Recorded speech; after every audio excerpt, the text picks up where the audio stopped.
కొత్త రేషన్ కార్డుల పంపిణీ కార్యక్రమం పూర్తయింది. నల్గొండ జిల్లాలో కొత్తగా 54,884 మందికి రేషన్ కార్డులు అందాయి.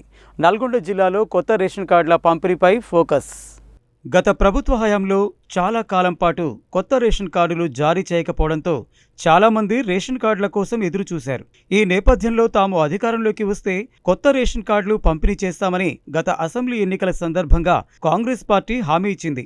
అధికారంలోకి రాగానే రేషన్ కార్డుల పంపిణీ కోసం ప్రజాపాలన పేరుతో గ్రామ వార్డు సభలను నిర్వహించి ప్రజల నుండి దరఖాస్తులను స్వీకరించింది. ప్రజాపాలన, గ్రామ వార్డు సభలతో పాటు ఆన్లైన్లో సైతం ప్రభుత్వం దరఖాస్తులను స్వీకరించింది. సుదీర్ఘకాలం పాటు రేషన్ కార్డులు జారీ కాకపోవడంతో చాలామంది కొత్త రేషన్ కార్డుల కోసం దరఖాస్తు చేసుకోగా, మరికొందరు రేషన్ కార్డులలో కుటుంబ సభ్యుల చేర్పుల కోసం దరఖాస్తులు చేసుకున్నారు.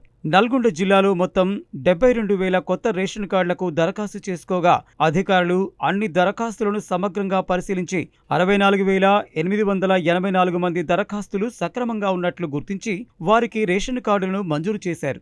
మిగిలినవి వివిధ స్థాయిలలో పెండింగ్లో ఉన్నాయి. ఇప్పటికే రేషన్ కార్డులు కలిగి ఉన్నవారు కుటుంబ సభ్యుల పేర్లను చేర్చేందుకు 87,122 మంది దరఖాస్తు చేసుకున్నారు. ఇందులో 82,185 మంది దరఖాస్తులు సక్రమంగా ఉండడంతో అధికారులు వాటిని ఆమోదించి వాటిల్లో కొత్త పేర్లను చేర్చారు. మిగతావి వివిధ స్థాయిలలో పెండింగ్లో ఉన్నాయి. అయితే కొత్తగా మంజూరైన రేషన్ కార్డుల పంపిణీ ప్రక్రియను గత నెల 14వ తేదీన సూర్యాపేట జిల్లా తిరుమలగిరిలో ముఖ్యమంత్రి రేవంత్ రెడ్డి చేతుల మీదుగా లాంఛనంగా ప్రారంభించారు.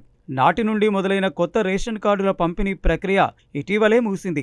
జిల్లాలో కొత్తగా 64,884 మందికి రేషన్ కార్డులను పంపిణీ చేశారు. కొత్తగా రేషన్ కార్డులు పొందిన వారు మరియు ఇప్పటికే రేషన్ కార్డులు ఉండి కొత్తగా పేర్లు నమోదు చేయించుకున్న వారికి సెప్టెంబర్ నెల నుండి సన్నబియ్యం పంపిణీ చేయడానికి పౌర సరఫరాల శాఖ అధికారులు ఏర్పాట్లు చేస్తున్నారు. ఇదిలా ఉంటే రేషన్ కార్డుల జారీ నిరంతర ప్రక్రియ అని రేషన్ కార్డు లేని వారు మీ సేవా కేంద్రాల ద్వారా దరఖాస్తు చేసుకుంటే ఆయా దరఖాస్తులను పరిశీలించి అర్హతల ప్రకారం కొత్త కార్డులను మంజూరు చేస్తామని అధికారులు తెలిపారు.